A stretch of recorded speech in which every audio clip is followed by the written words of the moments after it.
Before we dive into the stories and you begin to drift off to sleep, I'd love to hear where you're tuning in from. Drop a comment below. Don't forget to subscribe and hit the like button. Now sit back, relax, and let's begin.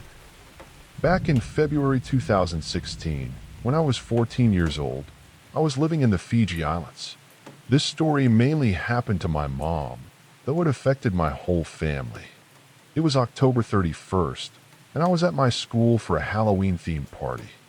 Meanwhile, my parents and little sister were heading to a family friend's Halloween gathering, leaving the house empty.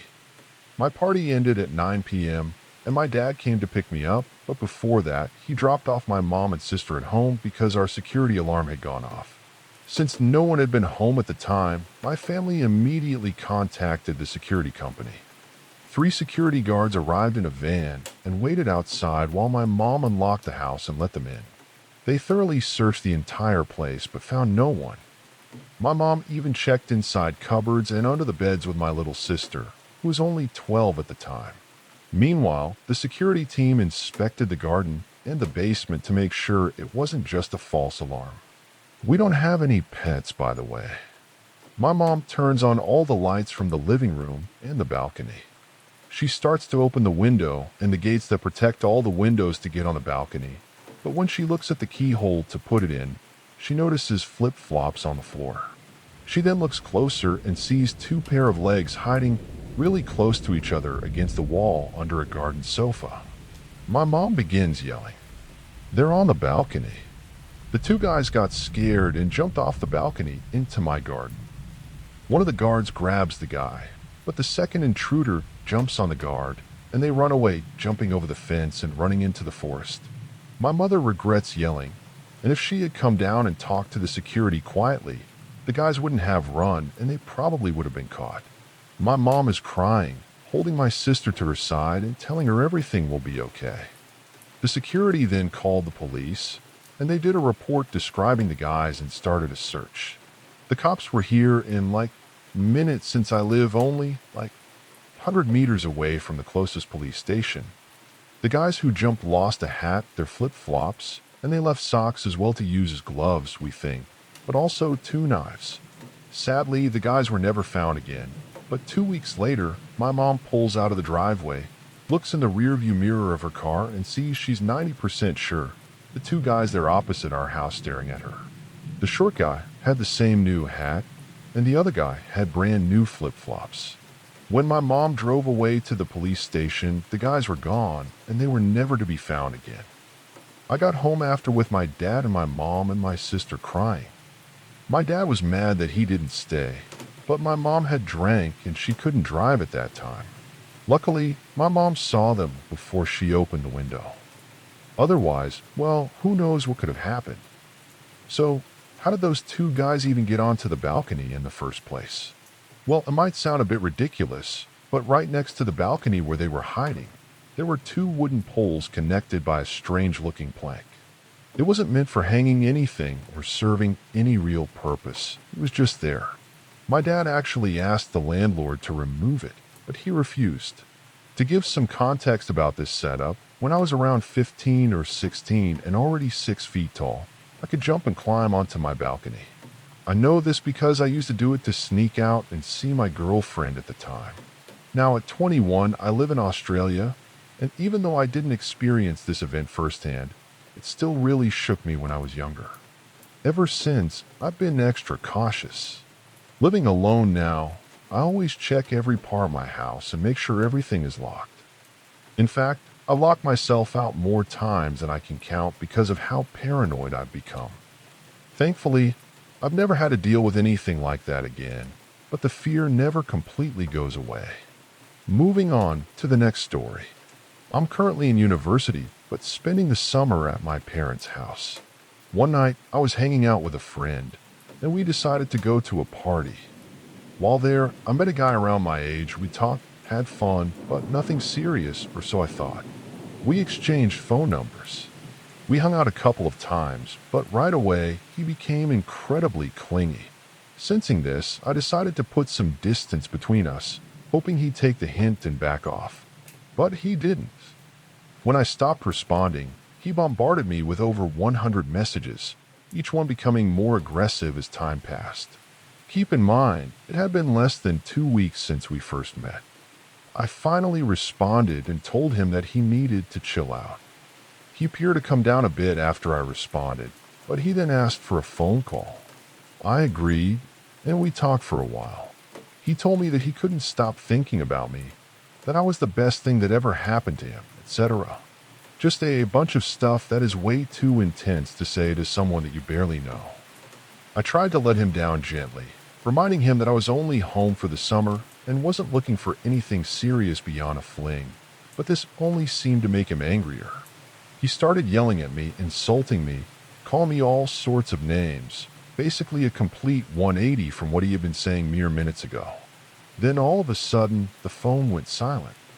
After a pause, he said in a quiet voice, "You had better get ready because I'm coming over for you."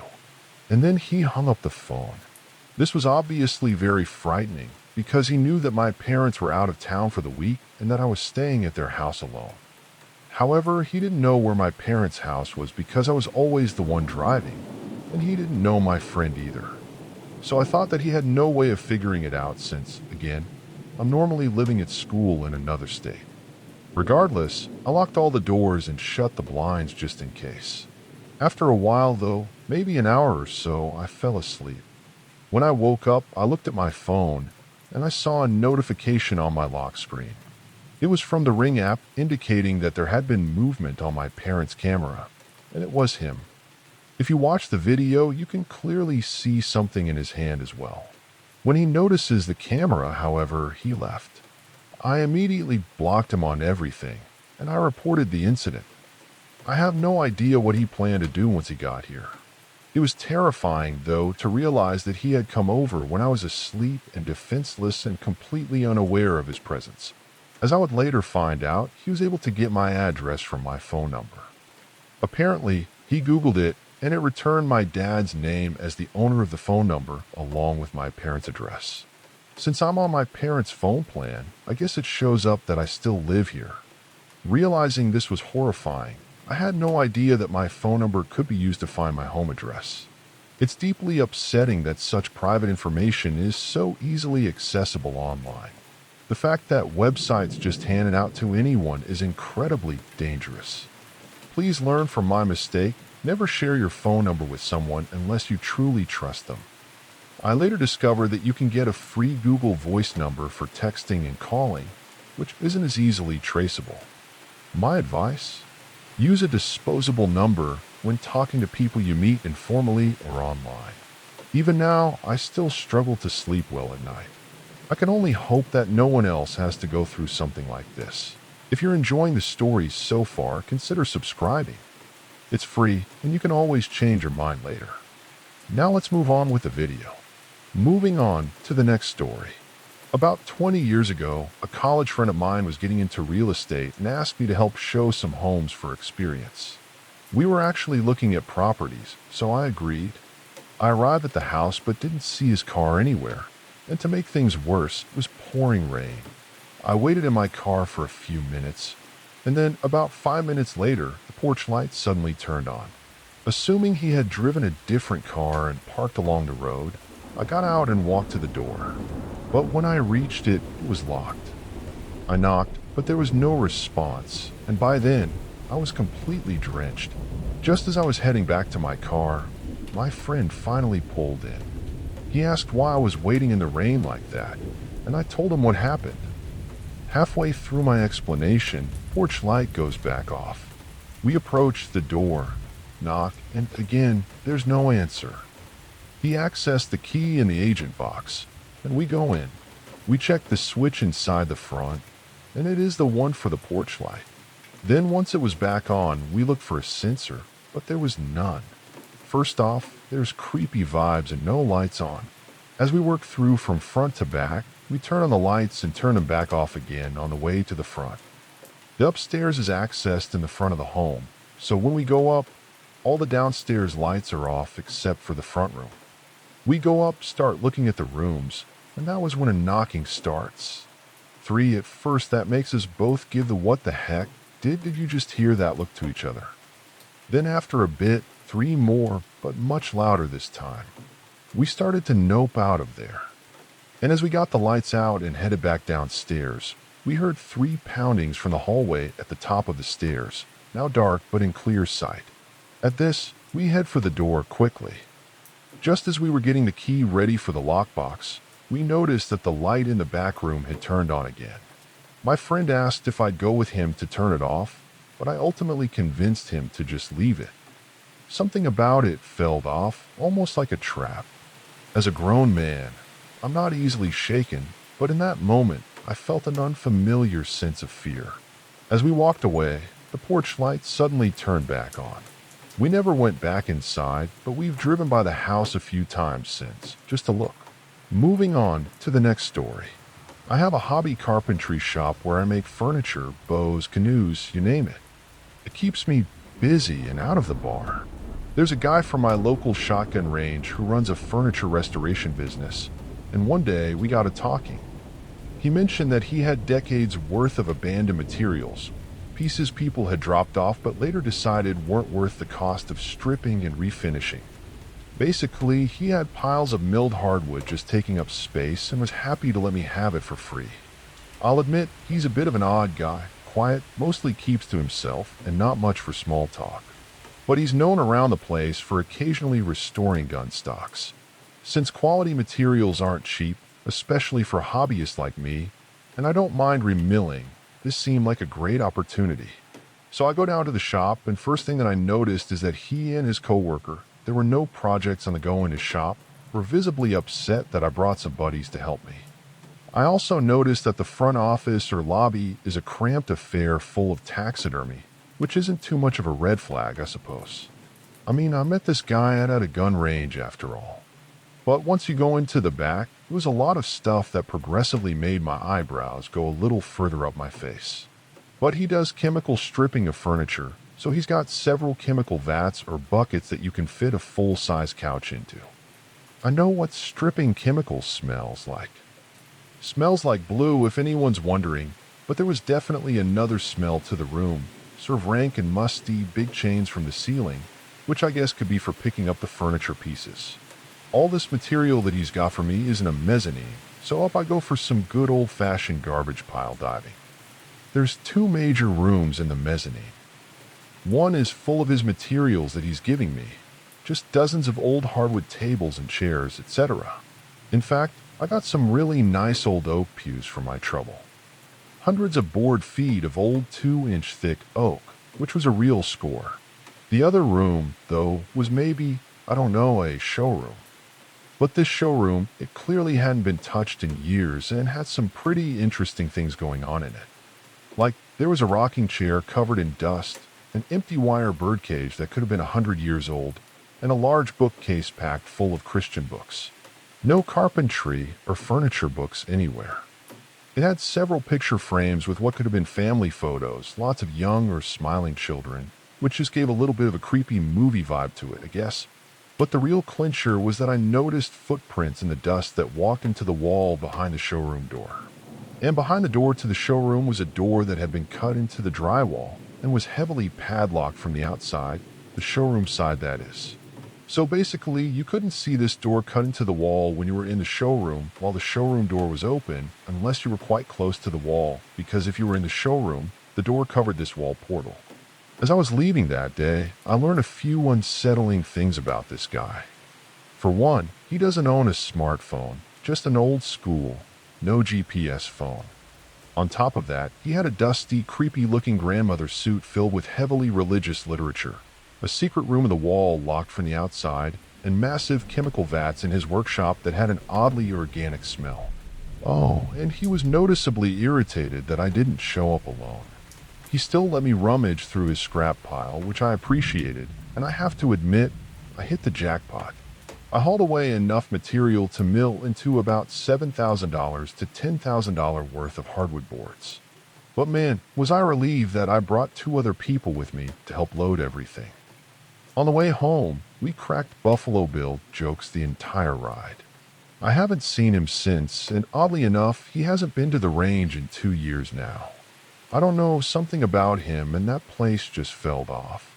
and I'll never go back. Moving on to the next story. I have been seeing shadow figures for years, but my partner, on the other hand, has always been a skeptic, or at least he was. Over the past 2 weeks, however, we both had some terrifying experiences. The first encounter happened to my partner and our dog. Paul had taken the dog to the field around 1 in the morning. As he entered, he noticed a figure to his right, but assumed it was just a local teen smoking and didn't think much of it. As he walked along the tree line and bent down to pick up the dog's mess, he suddenly heard the trees rustling. When he looked up, the same figure was now in the bushes. But this time, he could see clearly that it was completely black and featureless. It was a prominent figure, but a black and grayish prominent figure that looks like it could charge through you. His description: he was terrified, and both he and the dog ran. The thing charged through the undergrowth, keeping level with Paul. Branches were breaking, but whatever it was, it sounded weird. Inhuman was his description. The dog ended up dragging Paul, and they ran until they got home. He's a skeptic, but he cannot explain it. We went down in the day, and there was no clear path through the undergrowth and no broken trees or branches or anything. A few days after, I was in the same field with the dog, and I heard rustling in the bushes and felt really oppressed and negative suddenly. I looked towards the rustling, saw leaves moving, and wanted to see if it was a mouse or something like that, but there was nothing there. I was looking around for a bit, and eventually I looked above me in the trees, and there up in the tree was what I can only describe as a shadow creature. I told it to go home, and that it was lost. I eventually turned and walked away. I walked home, but nothing chased me. We both walked the dog the following night and felt evil energy and knew that we were both being watched all of a sudden. We both knew exactly where we were being watched from as well, and both felt it at the same time. There was nothing visible there, mind you, but it was uncanny how we both pointed to the location where we both felt it coming from. The last incident happened at 4 a.m. this morning. I was walking down the road that I live on, and a black figure moving fast caught my attention, but I thought that it was the local addict, definitely a person. As I reached the alleyway where the figure had disappeared, I finally saw it, a black humanoid mass that seemed to radiate pure evil. It was staring straight at me, though it had no discernible face or features. It stood directly beneath a working lamppost, fully visible in the light, yet it remained in eerie, shapeless darkness. Whatever it was, it felt intensely malevolent. The best way I've heard it described is like a bull of a thing, but honestly, the feeling it gives off is even worse than the sight of it. I'm not usually shaken by shadow figures, but this thing is different. It's darker, and it has me genuinely concerned. If anyone has any advice on how to handle this, I'd be grateful. Moving on to the next story. I live with my mother and sister in a house that was built sometime before the mid-20th century, though we're not entirely sure of its exact age. There isn't much detailed information available about it. However, plenty of old photographs of the house exist, and I even found some displayed at a nearby doctor's office and dentist, which is pretty strange, right? Anyway, a bit of background. Before we moved in, the house belonged to an elderly man who was mostly bedridden and lived exclusively upstairs in what is now my sister's room. The closet in that room had been converted into a small bathroom for him, but was later changed back into a closet after he passed away. My parents bought the house shortly after his death, but it seems like he never really left. Ever since I was young, a lot of weird and unexplainable stuff had happened in the house. Like, the first thing that I remember from my own memory is that I was playing in my living room with a plastic TIE fighter and sat on the ground when suddenly it just flew out of my hand and slammed to the other side of the room. I immediately ran out of the room to be consoled by my mother, yet it still never made the idea that something could just fly out of my grasp without anyone else in the room any easier to comprehend or accept. But the worst thing by far is what actually happened to my mom. So my mom works from home downstairs in the kitchen, and to reach the upstairs, she would have to get up, walk for maybe 5 seconds, then walk up the stairs for about 10, turn to the right, and enter my sister's door to her room.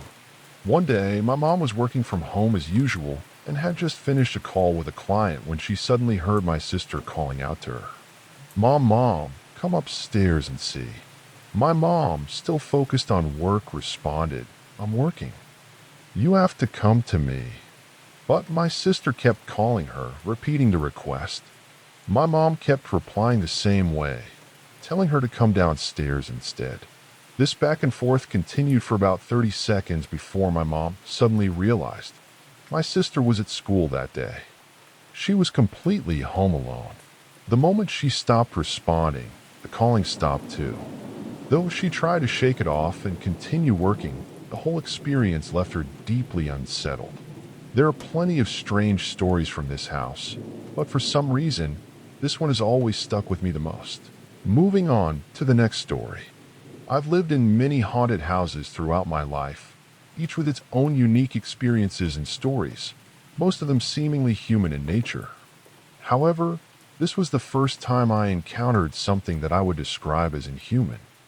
At the time, my dad was in the Army and had been stationed at a base in South Carolina. He found a house for rent and showed us pictures of it. It was a single-story home, tucked away at the end of a roundabout, surrounded by dense woods. Through the trees, you could just barely make out the other houses in the distance. I looked at the pictures, and whenever I looked at the pictures of the outside, a voice in my head would start screaming at me. "It's in the woods. It's in the woods." Nothing on the inside, just the outside. When we got there, as we were unpacking, a cop pulled up too. I never got out of the car but talked to my mom through the window about how he knew the previous owners and just wanted to check on things. We never saw the cop again after that, but it was weird. Anyway, whenever I go outside, I get the sensation that something was hiding in the tree line and that it wanted me to follow it. I felt like it was trying to be playful and mischievous. I would also see figures walking by the windows and heard scratching from outside even. One night, I woke up hearing something moving around outside. I went to look outside, peeking through the blinds, and I saw something crouching in front of the window. If it was standing, it would have been on two legs and at least 7 feet tall. Given I could see the silhouette of shoulders and knees, I could also see that whatever it was covered in fur. Obviously, I was pretty freaked out. Days later, my parents had taken my brother to the airport as well, and I was home alone. I was doing laundry, and I saw that my room was brighter than normal for some reason. I figured that I must have left my bedside lamp on, so I went to go and turn it off. I stood in my doorway and saw that my lamp was off. Looking up, I noticed that my ceiling light, one that had never worked since we moved in, was suddenly on. I texted my mom to ask if she had it fixed, but she said no. That was strange because when we later checked, the wiring was still broken. Eventually, I left for Army basic training, but my mom kept me updated on what was happening at the house. She started experiencing the same scratching sounds and noises that I had heard before. One night, while she was talking to my dad by the door, they both heard someone run up onto the porch and rattle the door handle. My dad immediately swung the door open, but when he did, there was nothing there. I never got any answers about what was in the woods or the house, but it was my first experience with something that truly felt inhuman. Moving on to the next story. So back in February 2015, my sister and I are home alone watching Craigslist horror stories on YouTube. I know, it's pretty ironic. But for reference, I was 13 while my sister was 17, and having these watch parties had become something of a habit for us as it was our last year together before she went off to college. We lived in a pretty safe neighborhood, and nothing had ever really happened at that point that would give us any reason to be anxious about being alone. But anyway, time goes on, and my sister suggests that we order a pizza since she was hungry. I'm not one to turn down a pizza, so I naturally agree, and we place an order at a local pizza place. We continue watching our videos for another 15 to 20 minutes before I step out to use the restroom. And just then I hear the doorbell ring, followed by my sister getting up to go and answer it. So I carry on with my business with the assumption that it was just the pizza. I would say that maybe only 2 minutes had passed as I come back out and realized that my sister was still at the door talking with someone. I couldn't really make out what was being said, but I knew that it was definitely a man's voice responding to her. As I go to see what's going on, my sister promptly shuts the door, pizza in hand. I initially assumed maybe there was just an issue with the payment, so I just teased my sister for taking so long and go and sit down. I know, I know. Who thought a 13-year-old boy could be such an oblivious person, right? It didn't take long, though, for me to realize, though, that my sister wasn't eating despite this whole thing being her idea, and even more so, she had a very nervous look on her face now and wasn't speaking much.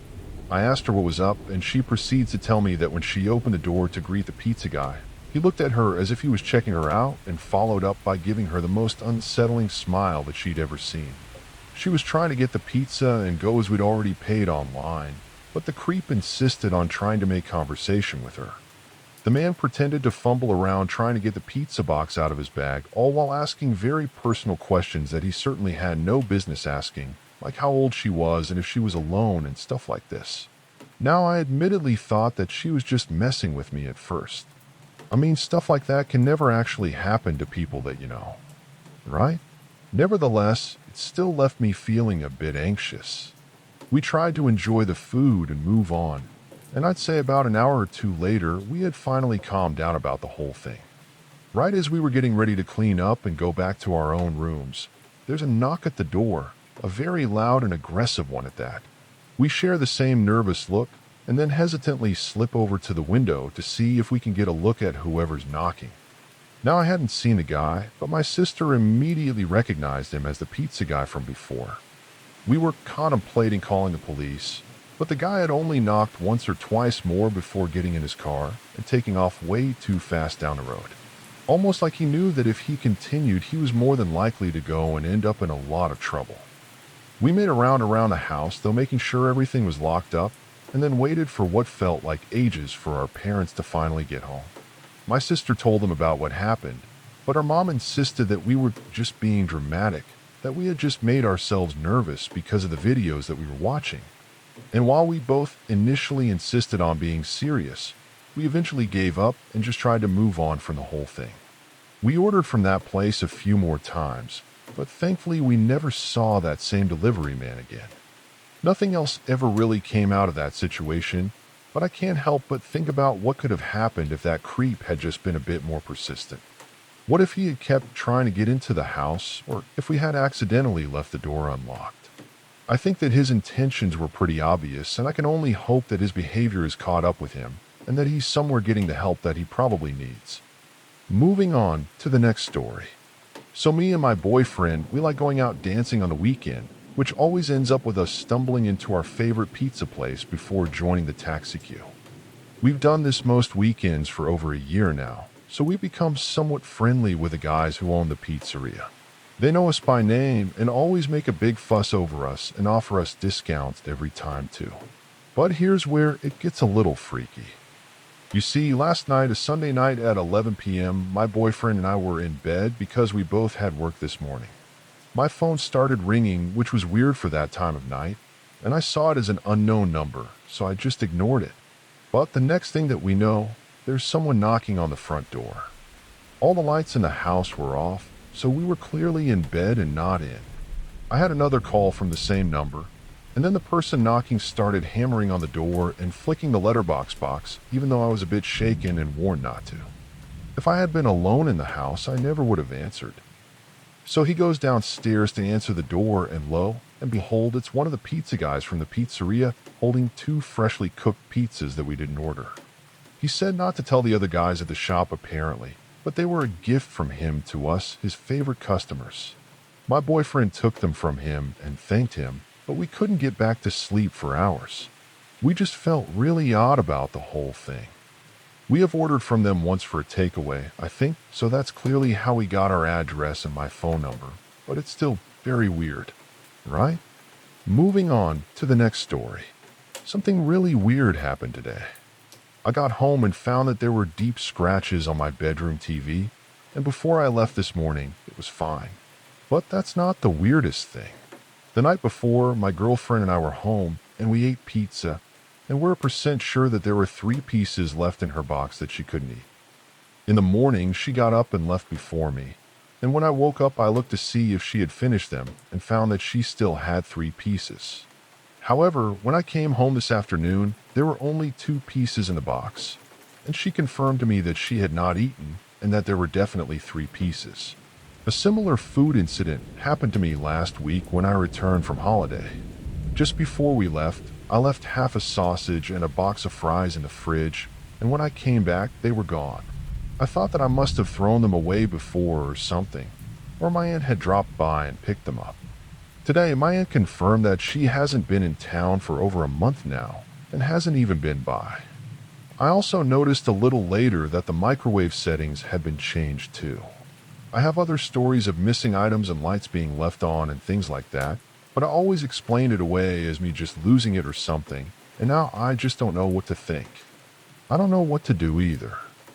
The only people who have a house key are my aunts and my uncle and my dad. My uncle has absolutely no reason to come home, especially while I'm gone. My dad is on vacation, and like I said earlier, my aunt is out of town. But just the other day, something else happened that now I'm 1% sure that someone has access to my apartment. I saw a hole in the wall that was absolutely new, and also someone had opened again a completely new box of sweets. Also, there's another missing sweets like 1 chocolate and 2 bars of Kit Kats. In any case, I'm going to change the locks tomorrow, and we'll sleep with a big knife by my side tonight too, while the front door is blocked. Moving on to the next story. I still get the creeps whenever I share this. It was the middle of the night when I woke up to this sort of light tapping at the window across from my bed. The room was decently big with a bed pushed up against the wall in the center of the room and 2 smaller closets to the left on either end of the wall. A window was next to the closet in the far left corner of the room from the bed with a TV beside it. And before I went to bed that night, I had turned on the light rain sounds on the TV, and so it was playing queasily in the background while I set up my bed.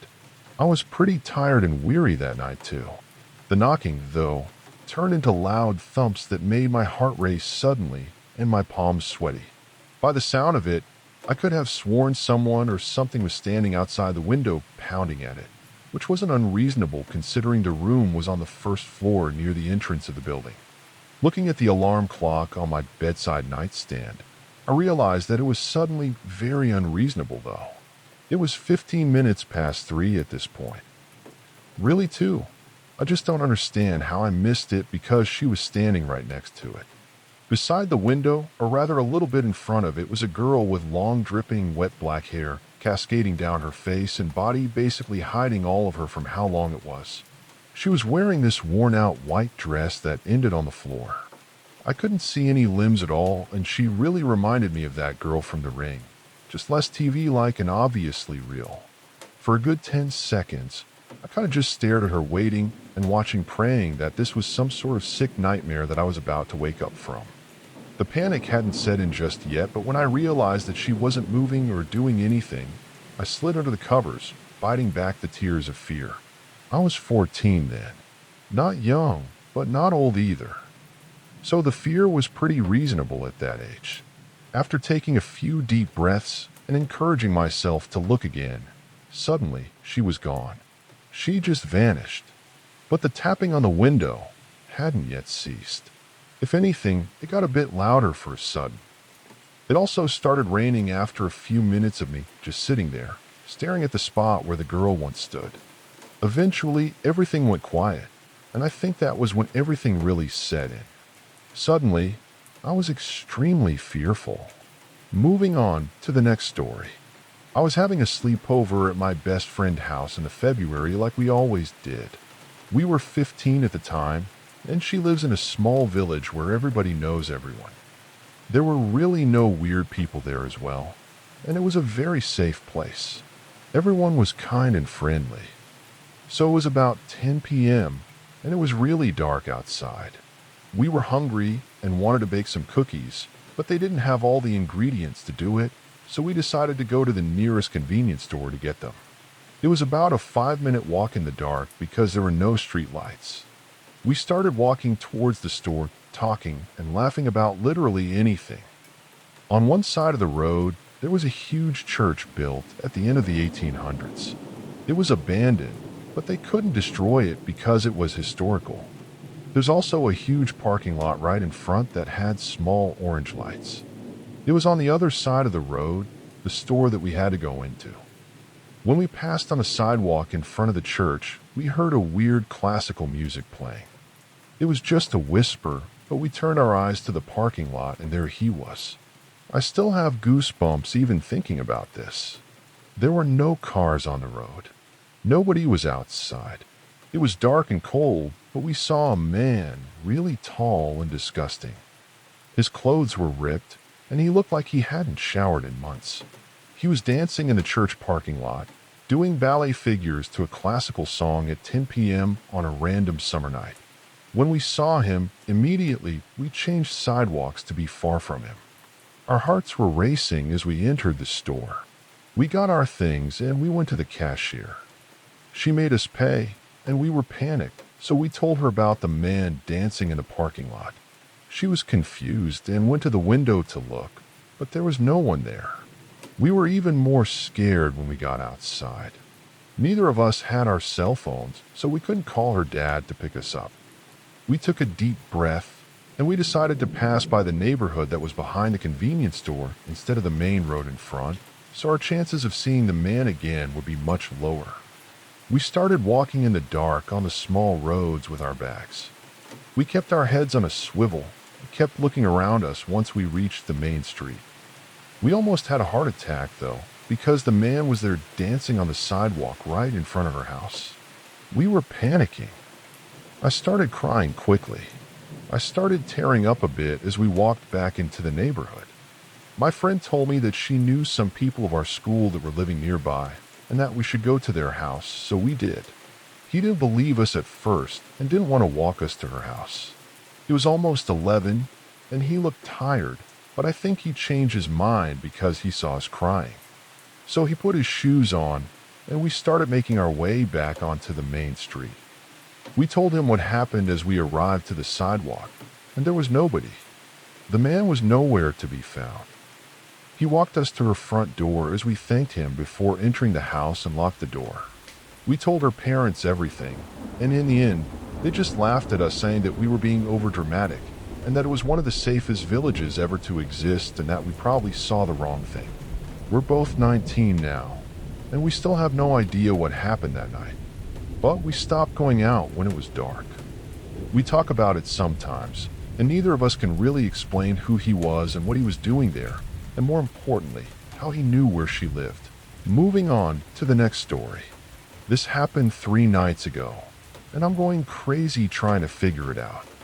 I just moved into a new apartment 1 month ago, and I'm still unpacking and settling in. I've been using my parents' address as my mailing address, who live a few towns over 20 minutes away, all my life.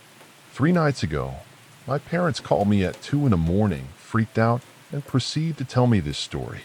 Apparently, at 1 in the morning, someone starts banging on their front door and repeatedly ringing their doorbell.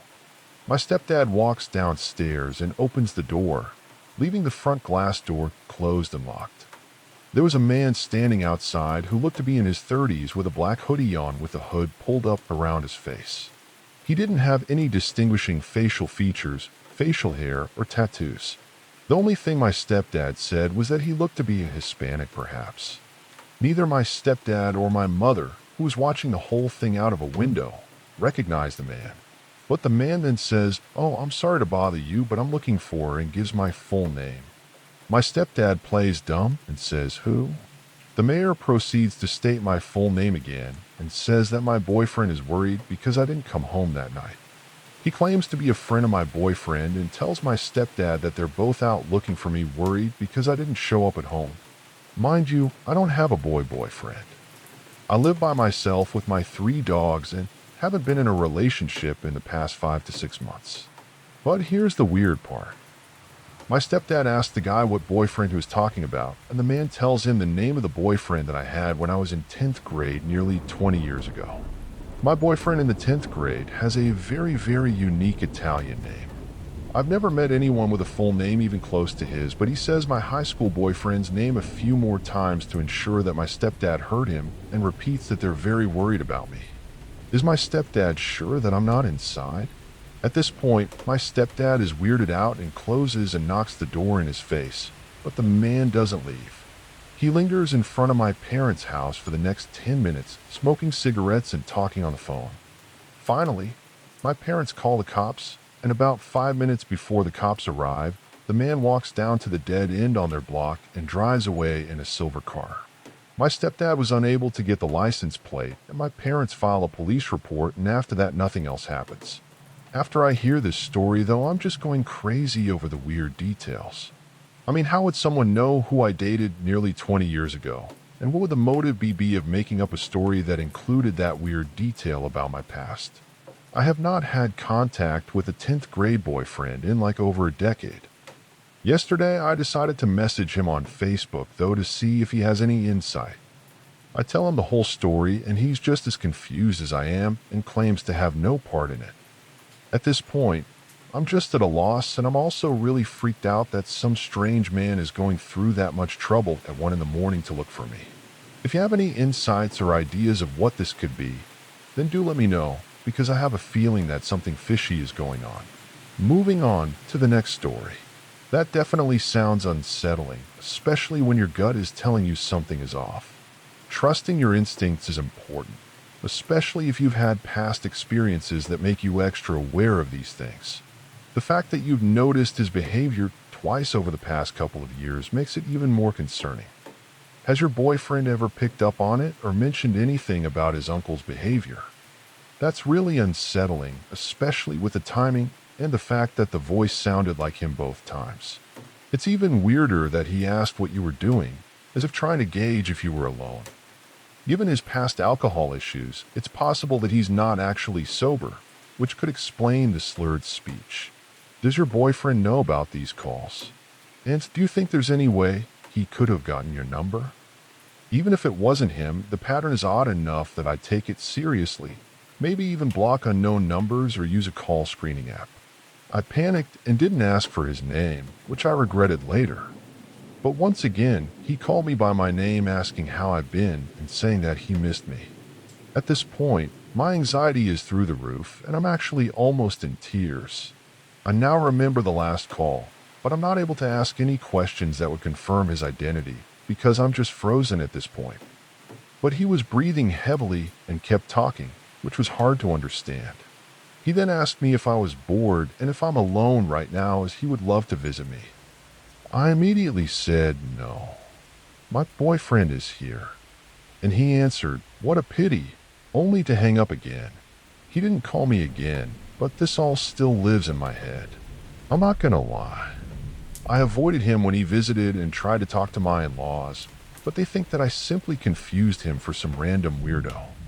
But I'm absolutely sure that it was his voice, his accent. Also, I wrote my boyfriend's aunt about it on WhatsApp, asking if he called at night by accident. I tried to approach her slowly before opening up about the story, and she just blocked me without even saying a word, and everyone in the family thinks that that's just normal somehow. That's seriously disturbing, and I'm really sorry you had to deal with that, especially with no one taking it seriously. Your gut feeling was clearly right, and their dismissal of it is frustrating. You shouldn't have to just brush it off when someone is behaving in such a creepy and predatory way. If you haven't already, I'd recommend blocking unknown numbers or using a call screening app, just so you don't have to deal with that again. And if you ever feel unsafe around him in person, trust your instincts and make sure you're never alone with him. It's awful that people around you are downplaying it, but your feelings are completely valid. You're not overreacting, and you deserve to feel safe. Moving on to the next story. When I was young, my oldest brother moved out, and honestly, I don't even remember him living with us. It's just me, my dad, and my sister at home now. Anyway, he ran into legal issues due to a domestic dispute involving alcohol, and his wife ended up kicking him out. My dad, being the kind-hearted person he is, welcomed him back into our home. At first, everything seemed fine. We spent the first few weeks playing card games, chatting, and watching TV together. However, when it was time for him to be sentenced to prison, things took a turn. He only served 2 months, but when he returned, he had a completely different vibe. I can only describe it as a sense of negativity and darkness that seemed to hang around him. At first, I thought maybe his change in attitude was just a result of the rough experience he went through, but he often spoke about his time in prison with strange nostalgia, claiming it wasn't a big deal. My sister and I are both very spiritually sensitive, a trait that runs on the female side of the family. However, there were three specific incidents that made me feel there was more happening than just emotional or physical changes. The first incident occurred when I was walking up the basement stairs and heard footsteps at the top. I looked up and saw what appeared to be my brother crossing the doorframe. I could even describe him, wearing blue jeans, a red polo shirt, and yellow Timberland-style boots. I went upstairs expecting to find him, but my dad told me he was actually 2 hours away in Buffalo. It was just my dad and me at home, and he was wearing a blue shirt at the time. The second incident took place after I had fed the cats and was heading upstairs to bed. I get halfway up the stairs before I hear a man's voice angrily yelling at me from the exact same place in the hallway where I saw the apparition. The third instance, my sister and I were pulling an all-nighter on the couch because I had a doctor's appointment in the morning. My sister says that she has to pee, so she gets up and walks towards the hallway and then immediately proceeds to turn around and sit back down. She starts facing the wall and crying. Obviously, I ask her what's wrong and if she's okay, and she seems hesitant to tell me. After some encouragement, my sister finally admitted that she had seen a large shadowy figure cross the hallway right at the top of the basement stairs. So there were 3 separate manifestations in the same area, witnessed by 2 different people. Since it scared my sister, I decided the next day to perform a cleansing of the area, as well as the space where my brother had been staying. I used sage smoke to cleanse the entire basement and bless salt water for added protection. After that, nothing strange happened again. He moved out not long after, and it took me a few years to realize that what we had experienced might have been a fractured part of him, a sort of PK manifestation, perhaps. As far as I know, he's still out there, leaving pieces of himself wherever he goes. Moving on to the next story. A few days ago, I was sitting outside on a lawn chair with my dog. The cement area in my backyard where my chair was placed is about 1.5 yards from the outside of my house. One of my bedroom windows was to my right while I sat there. I was reading a book, completely sober, just to clarify, because I do smoke occasionally, but I hadn't at that time. My dog was lying in my lap. Out of nowhere, I was startled by the sound of crying. It sounded like a woman crying, but then my mind started to register that it actually sounded like me. I heard myself crying from my bedroom window.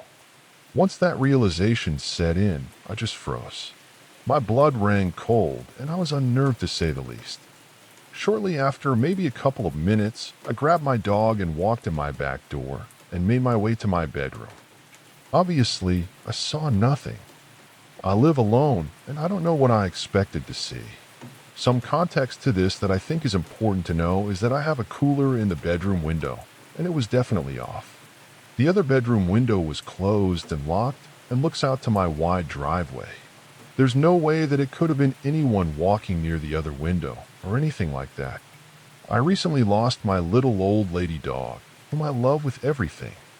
She was practically my whole life since I was 13. It's been a crushing grief, so I have been crying often in my room. I live in a ranch-style house with quite a bit of space between my house and my neighbors in a quiet neighborhood that doesn't have a lot of traffic or anything. I don't want to break the 9th commandment or anything, but I think it's important to know that I am skeptically open-minded.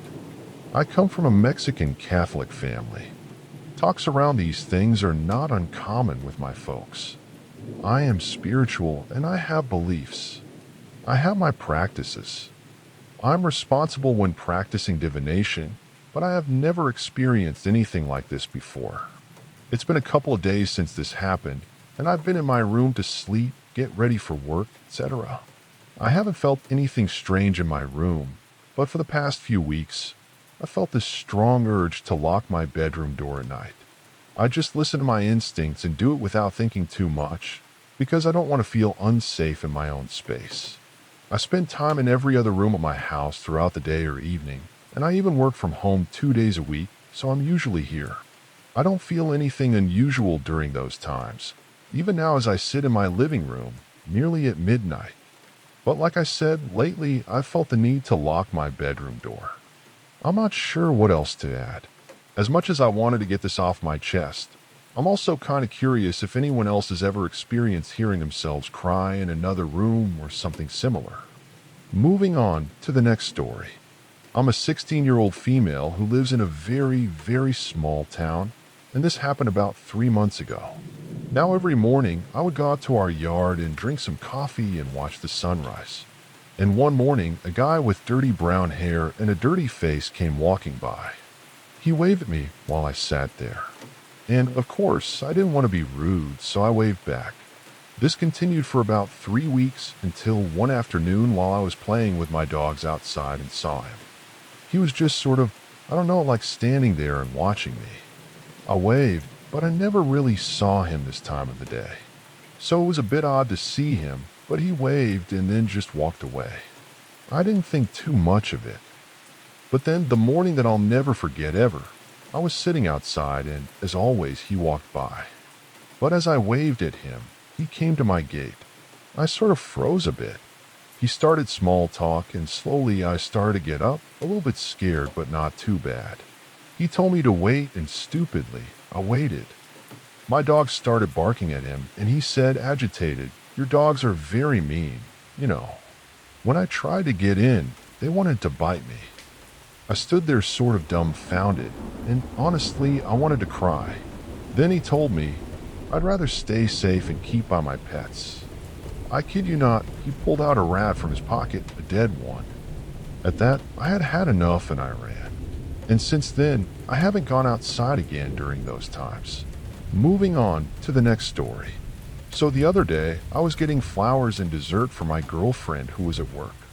She works at a hotel. I got everything gathered and walked towards the front door, which was open since it's so hot and it was nighttime. She usually sits at the table right in front of the lobby in a specific chair off to the left. When I was walking closer, I saw her sitting there. She turned to look at me and we made eye contact. She immediately jumped off the chair since she's short and ran off to the left of the lobby behind some pillars. I thought that she was trying to scare me and thought that I didn't see her, so I played along and followed her to behind the pillars where the kitchen is at. I looked behind 2 pillars and nothing. But then immediately afterwards, she says, "Hey," and she was behind me. I was obviously so confused and asked where she came from. She said from the back of the front desk, which is at the right side of the lobby. I suddenly felt weird, so I asked was anyone in the lobby just now, specifically a girl or a woman, since there's cameras in the back that she was looking at. She responded that nobody else has been there.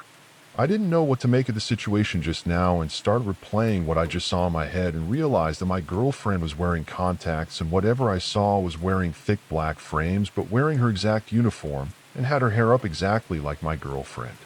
I just really don't know what to think about this whole situation, and I'm asking if anybody else knows what this is or if it's happened to them. Also, this hotel is considered to be haunted. And I've had other things, little things happen like knocking and hearing footsteps. But that's all.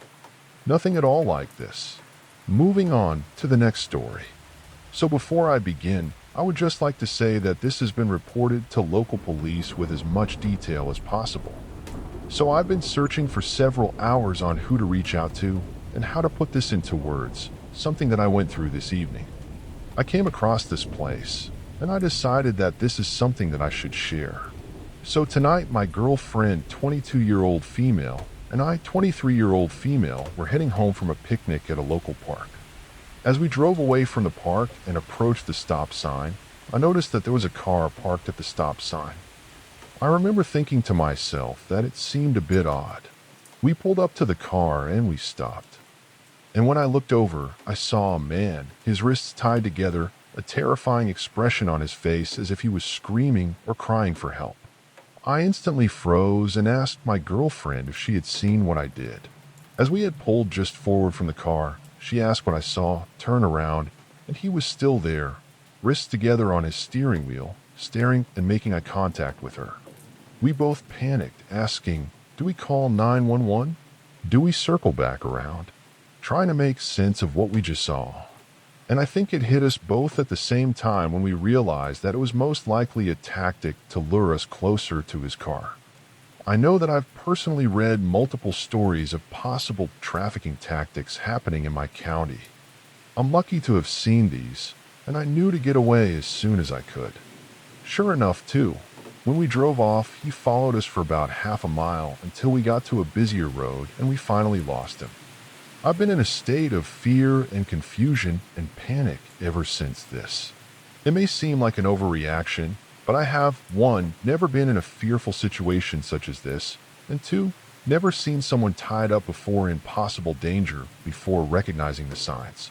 I guess that I'm looking for reassurance, wondering if anyone out there had been in the same or similar situation as this and what they did. I'm really shaken up by this and truly a bit baffled that we live in a world where things like this can happen. Stay safe, everyone.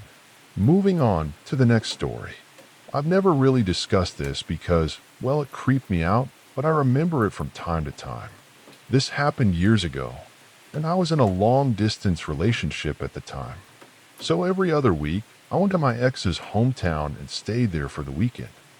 It was about a 2-hour trip to get to the town station and another 2 hours to walk by foot to get to his house, 15 minutes if you go by car, which isn't always available. His hometown is a province surrounded by thick forests. It's a long walk just to get to the stores and food establishments as well. I usually had to walk on the road meant for vehicles that cut through the forest. A lot of times I get to the hometown late, so I'm usually walking in pitch black areas around 8 at night with just a flashlight for 2 hours just to get to his place. At this hour, there were no cars driving by, and it's a pretty quiet town anyway. It was always so eerie when I was walking for a long time in the woods, though. There were a lot of parts of the woods that are completely silent, not even sounds of bugs or birds, just my footsteps. Those were the times when I felt like I was being watched, but I never turn around in fear that I might see anything or whatever. But after maybe a few weekends of me doing this and staying there was a weekend when a car was available. My ex took me to the station, and we parted ways there. When I got home, he called me and said that his relatives who were driving home, they lived near my ex, had seen me walking by the road in the forest. They had been discussing it before he called me, because they were scolding him for making me walk to the station alone at night like that. He explained to them that he drove me to the station and that there was no way that I was in the forest since I was already home too. I asked if they were sure that it was me or just someone who looked like me, but they perfectly described what I was wearing that day. But they haven't seen me at all during that weekend, so there's no way that they could have known what I was even wearing. To add to this as well, his relatives are not the type to joke about stuff like this. They also said that they got a good look at this person and that it was definitely me. Until now, I don't know how to explain it. It creeps me out thinking about it and knowing that there was something that copied my appearance. I eventually broke up with my ex and realized how much I despised his hometown. The air there feels heavy and depressing. He also said the same thing back then, but I don't really know anything about doppelgangers, and I'm still skeptical about them. But this always makes me question what I believe in. I also had a previous incident back then too with my friend group. All of us were walking down the stairs in school. We went to the bathroom and found one of us missing, but we were asking each other where she was because we were just talking to her as we were walking. But this friend showed up in the bathroom complaining that we didn't wait for her, and she was left in the classroom while getting her stuff. We genuinely thought that she was just messing with us.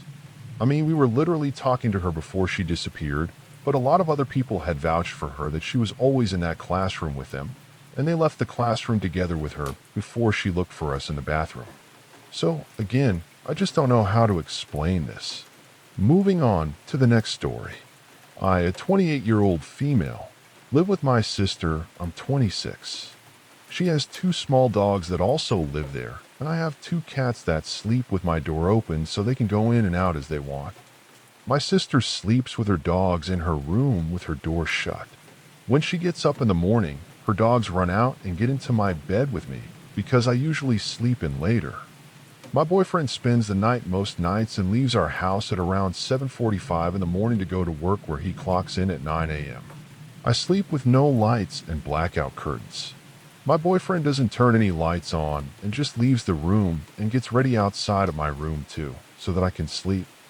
Now, this morning my mom was here while I slept because her and my sister were going to go shopping together. My sister's alarm went off at around 10 in the morning. She got up to go to the bathroom. She said that she noticed that my door was shut, which is unusual, and she went to the bathroom right next to my room. When my sister came out of the bathroom, she could see my door was now open, and her dog was just sitting in my room and staring. This would be the first time in almost 3 years that they haven't just immediately hopped into my bed. She told her dog to lay down or to come out with her, but her dog just didn't move. She came into my room to get her dog and was startled to see my boyfriend sitting up in bed next to me because he's usually gone for work before she gets up. The room was pitch black, except she said that there was a light on him like he had his phone on or something. She left quickly because she was obviously embarrassed to have come in while my boyfriend was still in bed with me. She said that I was in bed sleeping on my side. She asked my mom if she had opened my door, but my mom said no. Later though, I wake up at around 12 p.m. and my mom and sister asked me why my boyfriend went to work later than normal. Me never waking up when he leaves said, I don't know, but maybe he overslept. I called my boyfriend and asked what time he left, and he said in a really confused voice that he left at 7:45 like normal. My sister didn't believe that, so I asked him to send a picture of his clock in a slip, and it showed that he clocked in at 9 a.m. He would have been at work before my sister even woke up at that, and there was just no light on in my room. I mean, I don't have any lamps next to my bed, and my phone was under my pillow when I woke up. So even if it was a pillow or something in the dark, neither me or my sister can come up with an explanation for the light, let alone why she saw a person in bed with me when I was alone or how my door opened by itself like that. So my question for all of you is, was this a ghost, a time slip, a glitch in the Matrix? Does anyone have any idea as to what could possibly explain any of this? Moving on to the next story. A few years ago, my husband and I were staying in Brighton in the UK for a few nights. It was a short getaway before I started a new job. I'll have to ask him the name of the hotel as I can't remember, but I do remember that it was an older building.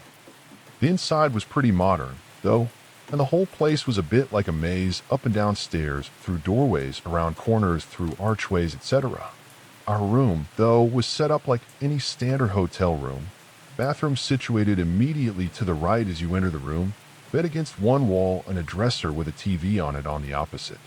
It seemed like a relatively nice room for the price though, at least by my low standards, I suppose.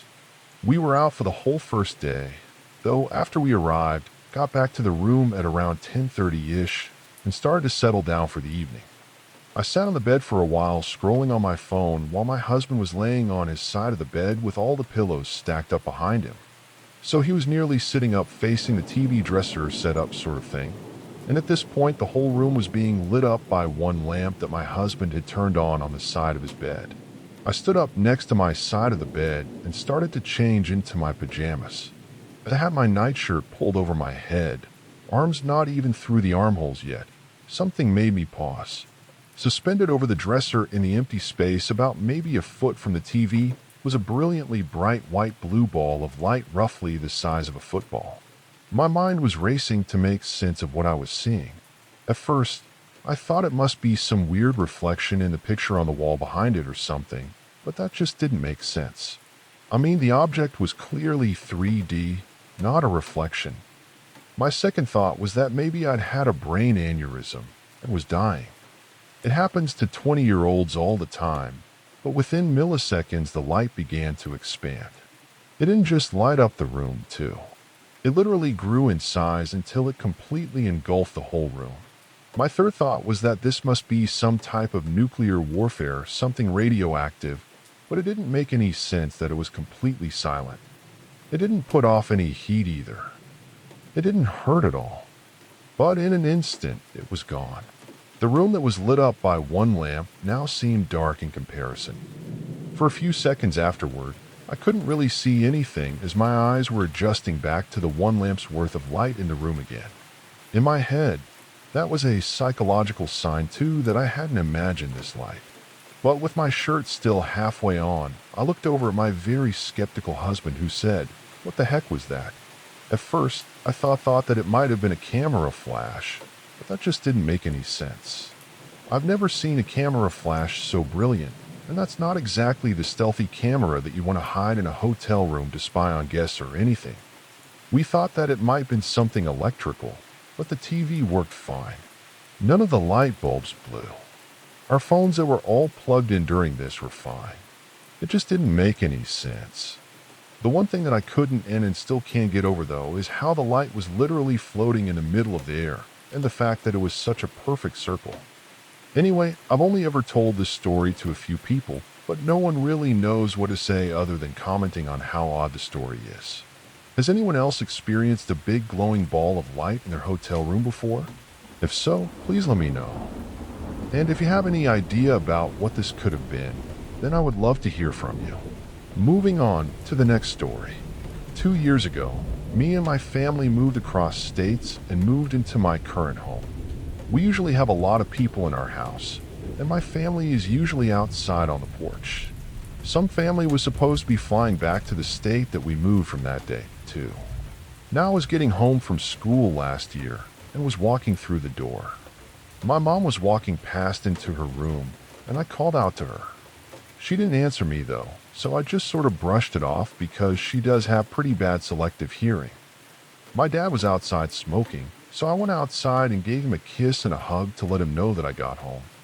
I sat down and told him that I saw my mother walking into her room and joked that she ignored me.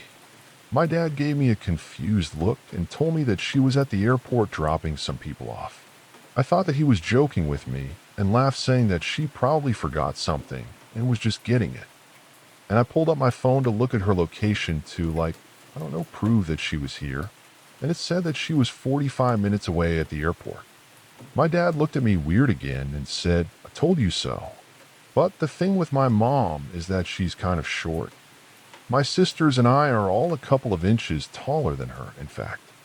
She also dyes her hair like an orange color. And one of my sisters has black hair, and the other one is like a dirty blonde, which means that no one really looks like her, so it couldn't have been them.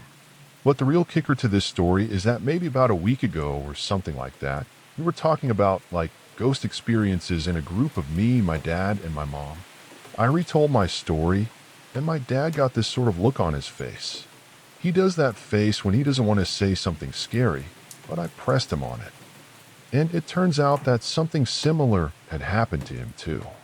My dad's from Morocco, and his mom visits from time to time in the States. At one time, when she was supposed to be in Morocco, he saw her walking up the steps to go upstairs. He was home alone because me and my sisters, we were at school or work, and Mama was at my aunt's house that day. He chills on the couch a lot, and from sitting where he usually does, you can see the top portion of the stairs in our home. He being the man that he is, walked up the stairs after he saw that, and she disappeared upstairs. But he gets upstairs anyway and sees her walk into the room that she would use when she lived with us. My dad abruptly walked into the room convinced that she was somehow here, but obviously no one was in there. So apparently we have an entity that likes mimicking mothers. Oh, and by the way, I saw my mother completely solid. It genuinely looked like my mom, even right down to wearing what she wore that morning. Moving on to the next story. A couple of years back, when I was 14 roughly, there was this trail between my neighborhood and the school that I used to go to. It took about maybe, 10 minutes to get across it. It was covered full of tree branches in a deep valley that you needed to climb with a little creek running through it. This one particular autumn day, the leaves were falling off the trees and the temperature was getting lower. It was 8 degrees Celsius roughly at this point, and it was this one time that I experienced this hyper uncomfortable feeling that I was being watched by something. It's difficult to explain exactly how it feels unless you've either been hunted or been looked at with strong feelings. But I just had this feeling that I was being watched, and me being the paranoid and curious kid that I am, I took a glance back to where I came from. I saw nothing, and so I kept walking. But then I hear someone yell my name, and I look back expecting one of the kids from my neighborhood wanting to talk with me back home. But no, there was no one there. There was nothing behind me. I stood there too for about maybe a solid minute before I just bolted and I didn't look back. The problem with this whole thing is that someone could have been yelling my name as the valley sort of drops down, and it could have echoed, I guess. But the yelling seemed to be coming from this rock a little bit to the right. It seemed like whatever was calling my name was behind that big rock. These days, I believe that there was a reason that our ancestors were a bit wary of the woods. I've heard of skinwalkers and wendigos or flesh gates.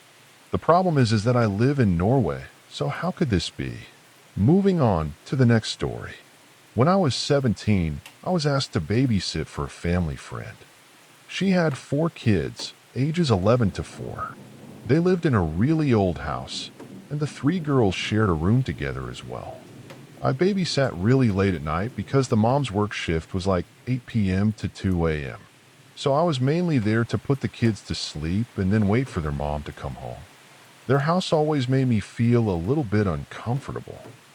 It was old, and it made a lot of noises. After I put the kids to sleep one night, I went back to the living room, sat on the couch, and I was just scrolling on my phone. Their dog started barking towards the back of the kitchen. I was confused at what they were barking at, so I thought that maybe the wind outside was spooking them or something. It was really windy that night. They stopped barking, but then started to run back and forth down the hallway between the living room and the kids' rooms. I was trying to calm them down because I didn't want them to wake up the kids. They finally settled down, but then I heard the girls scream. The 3 girls share a room, and they came running out crying, saying the man with red eyes and no arms is back in the closet. The oldest said he was staring at us again. I was also scared now. So I told the girls to stay in the living room until their mom came home. I realized their little brother, 4-year-old, was still sleeping in his room next to the girls' room. I couldn't just leave him by himself, so I told myself that I wasn't scared, and I wanted to get him so that he could be in the living room with all of us. As I was getting him, their dogs started running back and forth again, and I could hear the girls say, "He's here. He's here." I got their brother and ran back to the living room, but didn't see anyone except the girls crying. That night, they all fell asleep with the lights on in the living room. The mom was upset at me for not making them sleep in their rooms, so she never asked me to babysit again. To be honest, I was pretty happy about that, but I still shudder when I think about that night. What was that all about? Why did the dogs go nuts like that? Were the kids actually seeing something? Why couldn't I see it? I still have a lot of questions to this day. Moving on to the next story. This is probably the weirdest paranormal or unexplainable experience that I've had. Other than feeling someone poke their finger in my back when laying on my side of the bed, this one pretty much tops it. I work swing shifts, so when I get home from work, everyone is usually asleep. I usually watch some TV to unwind before going to bed, and because of that, I always make sure the bedroom doors are closed so I don't wake up my wife and kids. Now, when I got home one evening, I noticed the master bedroom door was closed but not latched, so I figured that should be fine. But a few minutes later, I hear pus coming from the master bedroom. I look and now the door is ajar enough to stick your head out. I figured the wife is feeling frisky, so I jump up and walk into the bedroom, but she is in bed covered up and I'm thinking she's pretending to be asleep. I climb in bed and tell her to stop playing. She wakes up though, and I could tell that she wasn't pretending. We've been married a long time now, so I know how she is when she wakes up. Long story short, I explained to her what happened, and she's weirded out like I was. Genuinely, it made my skin crawl, and it was hard to fall asleep that night. Ever since that night, I randomly feel something around me too, like the hair on my neck will stand up. I feel like I'm being watched. Moving on to the next story. 2 years ago, me and my family moved across states and moved into my current home. We usually have a lot of people in our house, and my family is usually outside on the porch. Some family was supposed to be flying back to the state that we moved from that day, too. Now I was getting home from school last year and was walking through the door. My mom was walking past into her room, and I called out to her. She didn't answer me though, so I just sort of brushed it off because she does have pretty bad selective hearing. My dad was outside smoking, So I went outside and gave him a kiss and a hug to let him know that I got home. I sat down and told him that I saw my mother walking into her room and joked that she ignored me. My dad gave me a confused look and told me that she was at the airport dropping some people off. I thought that he was joking with me and laughed, saying that she probably forgot something and was just getting it, and I pulled up my phone to look at her location to, I don't know, prove that she was here, and it said that she was 45 minutes away at the airport. My dad looked at me weird again and said, "I told you so." But the thing with my mom is that she's kind of short. My sisters and I are all a couple of inches taller than her, in fact. She also dyes her hair like an orange color, and one of my sisters has black hair, and the other one is like a dirty blonde, which means that no one really looks like her, so it couldn't have been them.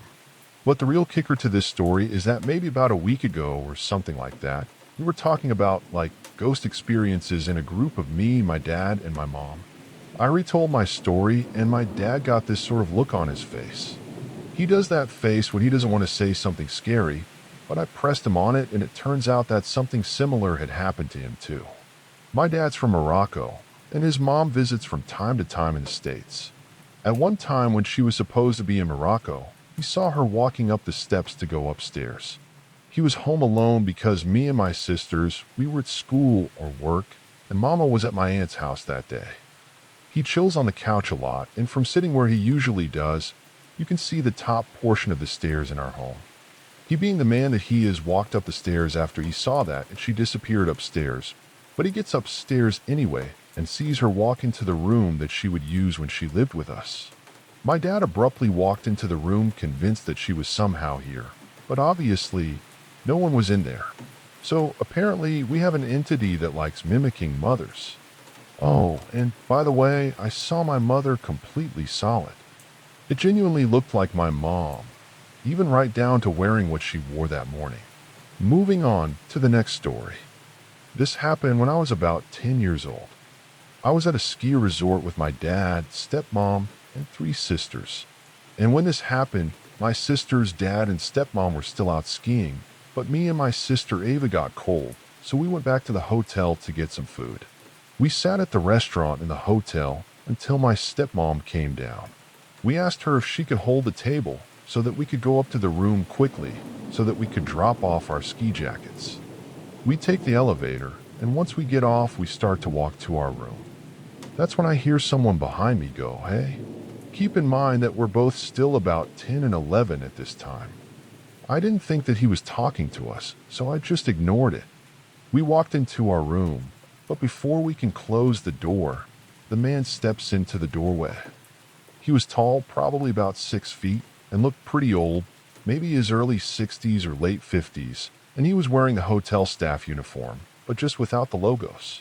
The thing that raised a big red flag for me, though, was that he was wearing black surgical gloves. He says, "Hey, I was just talking to you." We spin around, caught off guard. Ava says, "Oh, us?" He goes, "Yeah, you. I was wondering if you could grab a pitcher for me and come into my room to pour some water for me.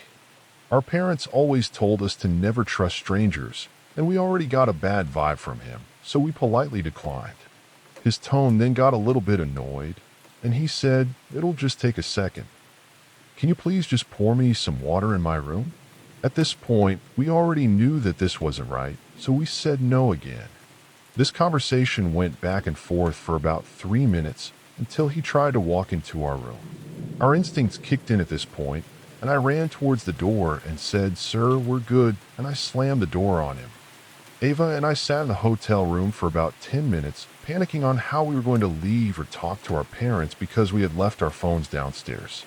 We looked out of the peephole and he was gone, so we eventually bolted down the hallway and ran back down the stairs to the restaurant. Once we told our stepmom, she was obviously mortified and went to the office security. They interviewed us and asked us for the description because they didn't have any cameras in the hallway apparently. We gave them the description, and they told us that nobody with that description worked there, and that most of them were young, broke college students. At this point, it really set in that if I had accepted and just helped him, that may have just been the end of me. So everyone out there, please do teach your kids stranger danger, because it may save their lives just like it did mine. Moving on to the next story. I, a 30-year-old female, live with my wife and our sweet orange tabby cat. We own a home in an old neighborhood in a college town. The neighborhood is mostly families and older people. Right around 2 in the morning, Monday morning, my wife and I are both woken up by our cat. Immediately after we hear him, we distinctly hear someone rattling our door. To make the sound, they would have had to have been holding the handle and trying to open it.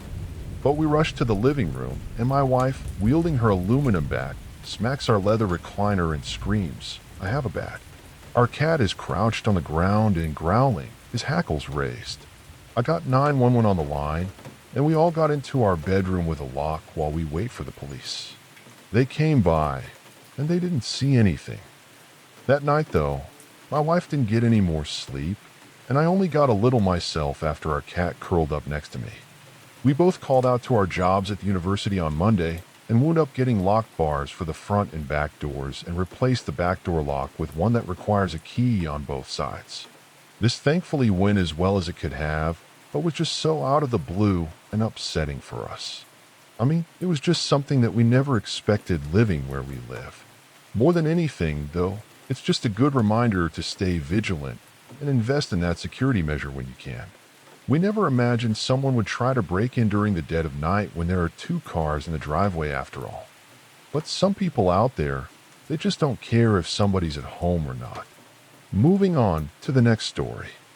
So a few strange things have occurred to me and my boyfriend since we moved into our current flat last July, and I just feel like this would be the best place to share it and just get it off my chest. It might be a little bit long too, so I apologize in advance, but I was just looking for maybe some answers or some sort of advice. Now, before I describe these events, I'll say that I began experiencing sleep paralysis around 4 years ago, and have had a range of unpleasant experiences with it in the past. However, these experiences have never been physical, only visual. That is until moving into this new flat. I'll also say that my boyfriend has never had any past experiences regarding anything that he would consider paranormal, though the events that have occurred in the flat have left us both a bit confused and definitely a little bit spooked out too. Since my boyfriend, we've experienced minor things such as noises sounding like something has fallen onto the floor and began to roll across it only to find nothing that could have made the noise. Other times we have heard noises as if someone large or something large is being dragged across the wall in the hallway, but when we've opened our door to check, what was making all that noise? There's nothing there, and the motion sensor light is off too. If it's activated, it stays lit for around 5 minutes. One more common thing too we experience is the chain on the bedroom blinds rocks from side to side sometimes. This doesn't happen as a gentle swaying though. There have been a number of occasions where we have gone into the bedroom to investigate a loud clattering noise. We've heard it over the volume of our TV and music, even to find it swinging violently from left to right rather than forwards and backwards. We've tried to explain this away as just a draft, but this would continue to happen even when there was no possible airflow from the windows, fans, or the radiator. And even if this were to be caused by any of these things, the chain would swing forwards and backwards, not left and right, and it definitely would not make such a noise to begin with. It sounds as if it's being lifted up and released, causing it to hit the wall and then begin to sway. Anyway, upon initially moving in, I was having some trouble sleeping or staying asleep, I should say, to the point where I had to seek some medical advice. I was sleeping during the day as I work part-time night shift while I'm at university and finishing work at 7:30 in the morning, but have since just started going to bed earlier in the evening. When I was actually managing to sleep, I would have very graphic, intense nightmares. Some were so bad that I would wake up and just burst into tears even. On a few occasions, I would have sleep paralysis too, but there was one time that this happened that ended up really shaking me up. Across from my bed, there's a wardrobe where both doors are fully mirrored. The right side wall, as you see it from the bed, also has a mirror above a small desk. During this particular sleep paralysis, I watched my boyfriend, who was not home but at work, walk past the wardrobe mirrors from left to right, but this appeared only as his reflection inside the mirror. He then wasn't visible for a moment as he seemed to have walked out of frame of the mirror until I saw the reflection walk past the other mirror on the right. After this, there was nothing for a few seconds, but I was still in paralysis until I felt something yank the bottom of my duvet covers away from me. A cliche, I know, but this had never happened to me before.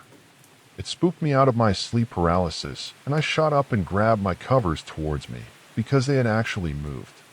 I still don't know how to explain this away, as my sleep paralysis experiences have never been physical like this before, so I don't really know what to make of it.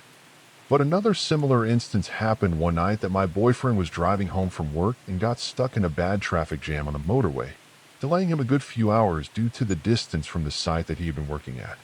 And because I was working early, I went to bed before he arrived home.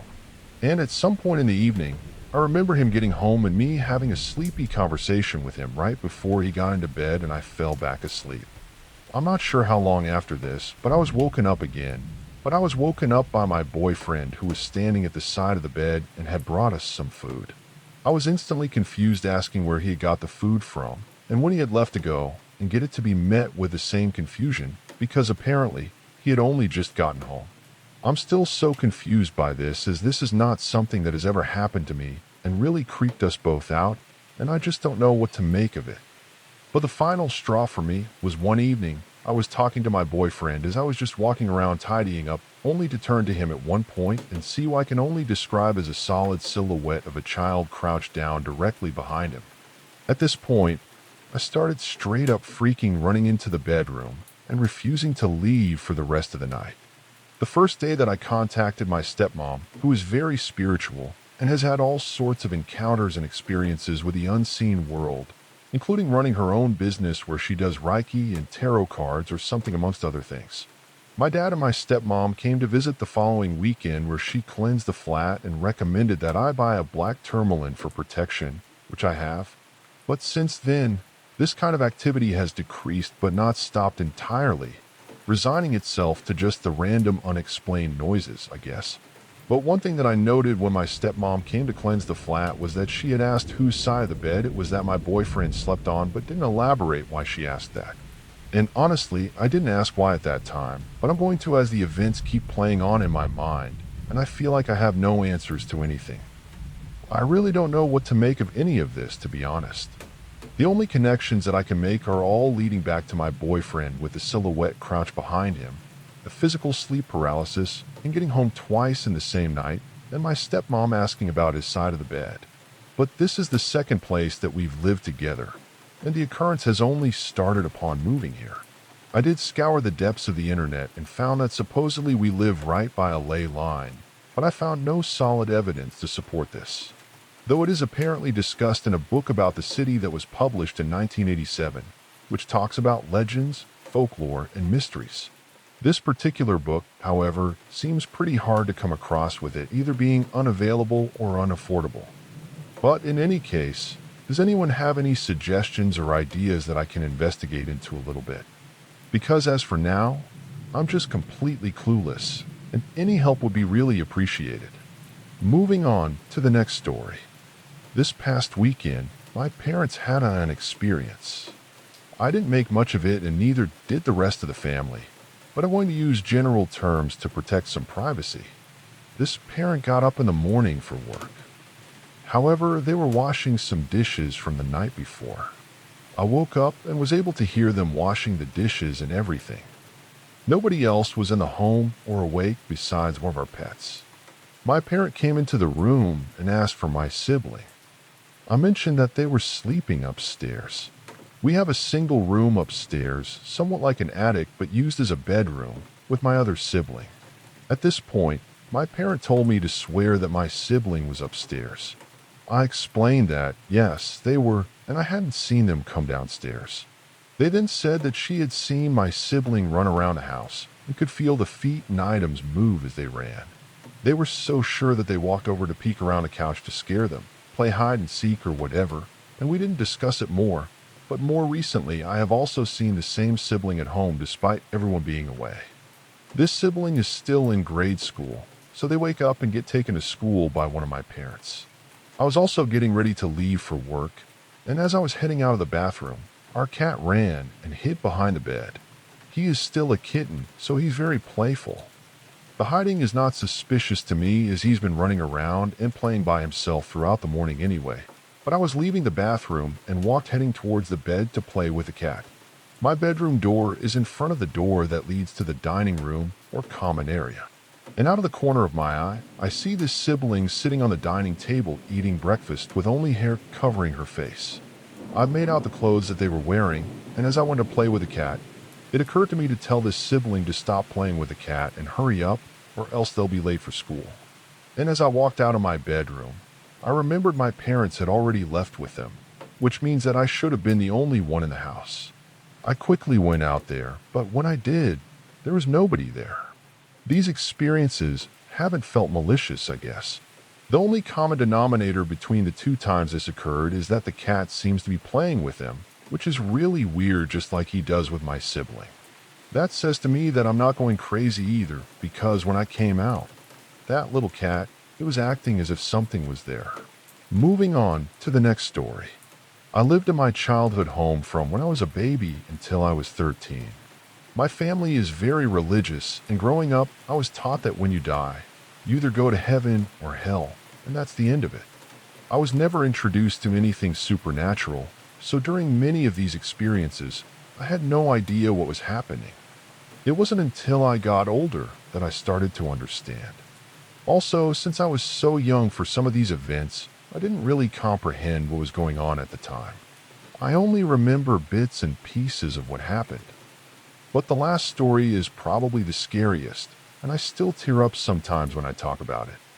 I want to tell it in order, but I honestly can't remember which event happened first, so I'll just combine them because they seem to involve the same entity, if you can call it that. When I was in elementary school, I walked home from school every day, since it was only about a 15-minute walk. The house next door to us had been abandoned for a few years after the last neighbors moved out, and I passed by it every day. I would often see this girl in the top floor window of the abandoned house next door. She looked about my age, maybe a little older, with curly dirty blonde hair, a pink bow in her hair, and wearing a pink and white frilly dress. At first, I didn't think much of her and just kept walking home, but there was one time that left me really confused. I was in my sister's room, playing with Barbies. Her window faced the backyard, and it had shutters. While we were playing, I suddenly got this strange feeling that I needed to open the window, though I'm not sure why. So I did, and there she was, standing in our backyard in front of the slide. I wasn't scared, just kind of staring at her. She stayed there for a while, and we just looked at each other. Eventually, she started to fade away. The best way I can describe it is like when you stare at a light bulb for too long, and when you look away, you can still see the outline of it lingering for a moment. It was kind of like that until she was just gone. It sounds stupid now, I know, because if I saw that now, I would freak out obviously, but after she was gone, I just kept playing with my sister like nothing had happened. I would see this girl pretty often too, but she never scared me. This one is short, but it was the middle of the night and I was asleep. I was maybe 5 or 6, I guess, when I was suddenly woken up to a hard punch to the stomach. After recovering and calming down a bit, I went to my parents' room and they told me that it was nerves, so I just believed them. But I absolutely hated my parents' room. The feeling and the energy in there was so heavy and dark. The feeling of panic would wash over me every time that I was in there. On multiple occasions, I would see things in there when walking to and from my room as well. The scariest entity I ever saw, though, was standing to the right of their bed. It had skin that just looked like tar or something, and it was taller than the ceiling, so it had to bend to fit into the room. I don't remember that it had a face or anything. I eventually stopped looking in their room entirely because of this. I hated when my parents would ask me to grab something for them in that room too, and I would sprint out every time. One time though, I had walked home from school, and it was really hot that day. So when I got home, I threw my hair up into a ponytail to cool off a bit. I walked into my room, and I immediately felt fingers grip my ponytail and start pulling me back to my parents' room. Context too. All of our bedrooms were in the same hallway, and mine was directly across from my parents' room. My dad and I rough-housed a lot, and my parents knew that I was terrified of their room, so honestly thought that it was him. It didn't hurt, and like I said, I just thought it was my dad messing around with me. He's a big guy, so I went to elbow him in the stomach, but I hit nothing. Confused, I quickly whipped around and saw no feet behind me. Just as the panic started to set into whatever it was, it dropped me right in front of my parents' door, and I whipped my head around to see what it was, but there was nothing. I sat in shock for a few moments before the tears started to fall. I eventually got up and found my dad talking to my grandma in the living room, and I just didn't know what to say or do. The next one, though, happened about a week before we moved out. It was only me and my grandma home. My mom took my sister to practice, and my dad was out grabbing dinner. I was in the living room doing my homework, I think on the couch. My grandma was watching TV in her room, which was to the left of me. The kitchen dining room and the hallway with all of our bedrooms was to the right of me. The hallway is out of sight from the living room since it goes behind the dining room. I was focused on my homework when I started to hear footsteps. They were going up and down the hallway and into the bedrooms, it seemed. I thought that it was my sister wearing her Disney princess costume heels at first. The footsteps kept going for a while, and then I realized that my sister wasn't actually home. It was just me and my grandma, and she was on the opposite side of the house. My cat was also by my feet, and my heart sank when I realized what it was, but I just decided to ignore it and not give it any attention. It eventually stopped, so I felt more relaxed. But after a few minutes of quiet, I heard the loudest slam that I had ever heard coming from a few feet away in the dining room. It sounded like someone picked up a boulder and just slammed it on the hardwood. I was looking on the ground for what might have fallen when I heard it speak. It sounded like multiple voices hissing and groaning my name all at once. It was honestly the most terrifying thing that I have ever experienced, and I currently have full body chills just remembering what it sounded like. I just sat there frozen in silence with tears rolling down my face.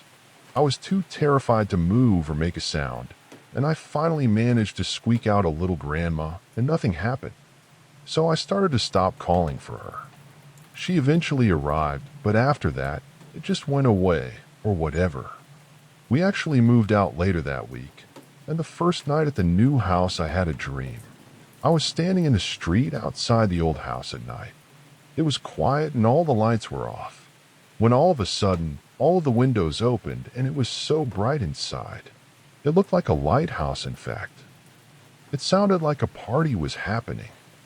Multiple conversations going on, and you can see shapes of people moving around the house or manipulating the light, and just as quickly as it started, it stopped. The windows, they all slammed shut. Everything was quiet and dark again, and then I woke up. Now I haven't experienced anything close to this since moving. A few years ago, the current owners of the abandoned house next door invited my family over for a Super Bowl party. We had kept in touch with them since they moved in. I decided not to go, but my sister attended. She ended up talking to the owners and asked if they had experienced anything strange since moving in. They were surprised by her question, and apparently they had been seeing shadowy figures in and around the house, looking through the windows, which, of course, was not exactly reassuring for me. Anyway, I hope you found this interesting. Apologies if it was a bit scattered. I'm trying to summarize 13 years worth of strange events, so it's a lot to fit together. These are just some of the more frightening things I can recall. If anything is unclear or you have any questions, feel free to ask, and I'll do my best to answer in the comments below. Moving on to the next story. This story didn't happen to me, but to a friend who went hiking on Mount Lau in Java, Indonesia. Locals regard Mount Lau as a sacred site, and it's believed to be one of the most haunted mountains in Java. Many hikers have gotten lost there, and some have never been found. One case that stands out is the disappearance of a young boy named Alvin. He went hiking with his friends on New Year's Eve a few years ago and mysteriously vanished. Despite weeks of searching, the rescue team was unable to find him, and they eventually gave up.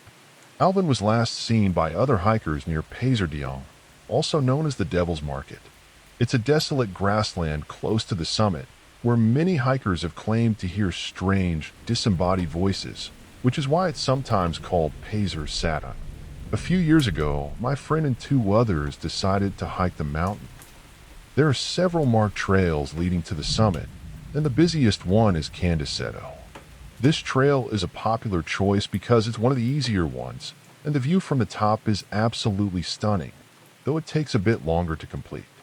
The trail they chose was a footpath that gradually climbs through pine forests, grasslands, and other landscapes. My friend and the two inexperienced hikers decided to take this route. It was his first time climbing the mountain, and the three of them had met on a hiking forum months earlier. They opted for the easier trail because the other two had never tackled a mountain of this difficulty before. When they arrived, it wasn't a particularly busy day, and only a few hikers were around. The hike started off without any problems, but things took a strange turn when two hikers from a nearby city joined their group. After breaking through the dense thickets and passing Pazer Dain, my friend began to feel uneasy. Then he realized something odd. There were now 6 of them. Someone had joined their group without anyone noticing, which struck him as very strange. He looked around and stared at his fellow hikers one by one, and nothing seemed out of the ordinary. They all looked familiar to him, which was obviously very confusing. He couldn't seem to recognize the odd one out no matter how many times he counted and scrutinized their faces. And to make it even worse, he seemed to be the only one who had noticed this.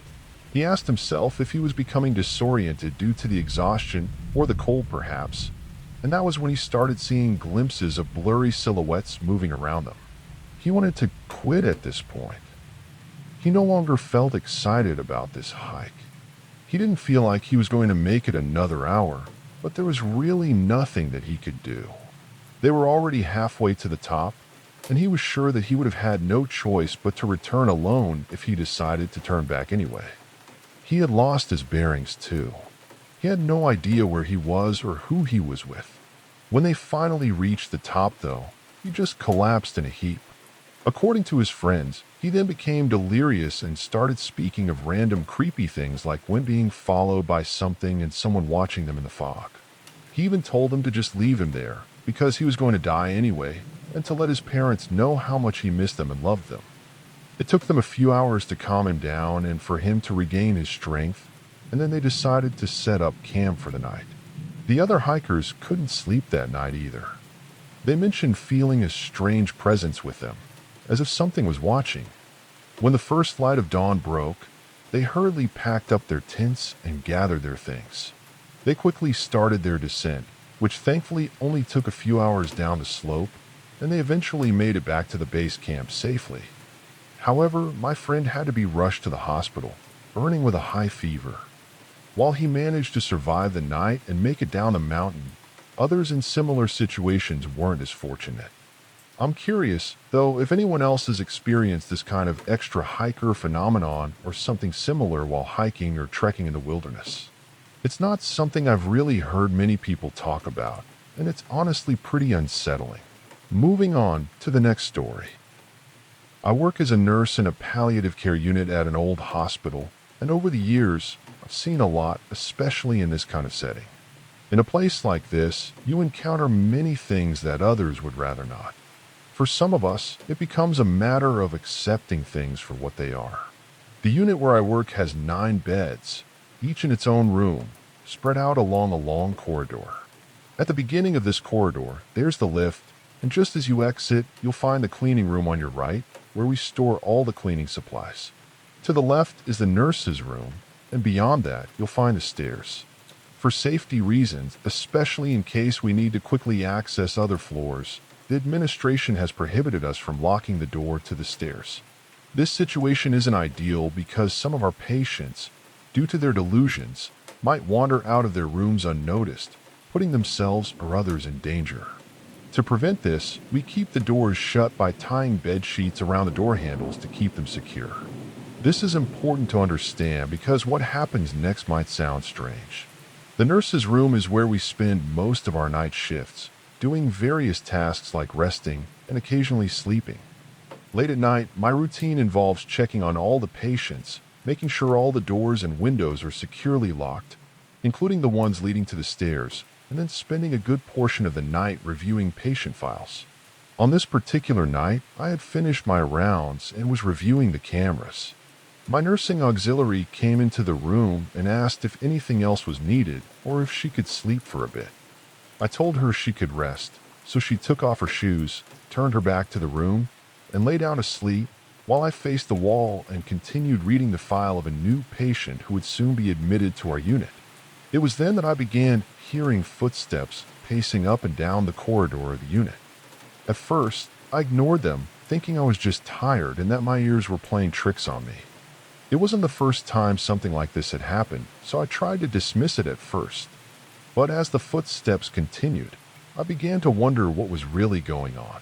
I checked the cameras again, but everything looked normal, no unusual activity in the rooms or the corridor. Still, the footsteps persisted, reaching all the way to the nurse's room, stopping just a couple of steps away from my door, then turning and walking back to the other end of the corridor. I waited to see if anything changed, but when nothing did, I decided to go investigate. At that moment, one of our patients in room number 7 started calling for us, sounding frantic. My auxiliary nurse was still asleep, so I quietly stepped out of the nurse's room, peeked down the hall, but saw nothing, and the footsteps had stopped. I quickly rushed to the patient's room. When I got there, he was shouting in panic, huddled against the headboard of his bed, as if terrified. He yelled at me to tell the man in the top hat sitting in a chair in the room to go away and leave him alone. Normally, when patients are in a state of stress like this, we go along with their delusions to help calm them down. If there are nurses watching, which I hope there are, then you'll know what I mean. In this case, though, with him screaming in the room, I turned towards the chair and started to talk to this imaginary man in a top hat, telling him that he needed to go, that the visiting hours were done, and that he needed to leave right now, or we'd have to call security. After this, the patient calmed down, thanked me profusely for sending the man away, and lay back down to rest. After which, I went back to the nurse's room and back to studying the new patient. As I walked back in, my heart stopped though. All I felt was panic gripping my heart inside of me. As I stood there not knowing what to do and looking at the surveillance cameras, there was a big shadow standing right in the middle of the frame of the camera, recording the end of the corridor right in front of the bedroom that I'd just been in. I took one step back and leaned backward to check if I could see anything there, but there was nothing. I gave the cameras another quick glance, and the shadow was still there, standing terrifyingly still in front of this patient's bedroom door. This time, though, when I turned to look directly at the corridor again, this thing was there. For a moment, it felt like everything froze in place, and I just stood there looking at it like a fool. Then slowly, it turned towards me, a pair of strange dark red eyes showing. It stood like that for a bit, screeched at me, and flew into the patient's bedroom, slamming the door behind it. My auxiliary nurse jumped awake at the slam of the door and started frantically asking me what was going on. I was out of breath by now. I told her what I had just seen and what had just happened, and she didn't believe me. I asked her to come with me to the patient's bedroom. She agreed, starting to become curious. We walked slowly through the corridor, passing every door carefully. I was afraid that anything would come flying at us at this point. When we got to the bedroom this thing flew into, I pushed the door without going in to check for any kind of danger, and immediately felt a breath of freezing air hit my face. The aircon was on in every room and set to 23 degrees, so this was not normal. Nothing came flying at us like I was afraid would happen, but there, right by the patient's bed, there was this shadow. I could tell that it was a man, tall and strong with a top hat over his head. I asked my auxiliary nurse if she could see him, not expecting a no. However, that's exactly what I got. She couldn't see anything standing there, and definitely not as clear as I could. Slowly, the shadow turned towards me again. This time, it didn't scream. This time, it slowly dissipated. Immediately, I calmed down. Not only could I not see it anymore, I couldn't feel it either. This sense of calm came over me, and the patient seemed okay. So in the end, we left the room and went back to the nurse's room. My colleague went back to sleep, but I didn't rest until I checked the rest of the unit to make sure that everyone was safe. After that, I couldn't help but stare at the cameras every minute for the rest of the night. Eventually, our shift was over and would become the shift with the most intense experience that I had ever had. The next day, when nighttime came and I did all my rounds, I went inside room 7 to check on the patient. When I came closer, I realized that he had passed away.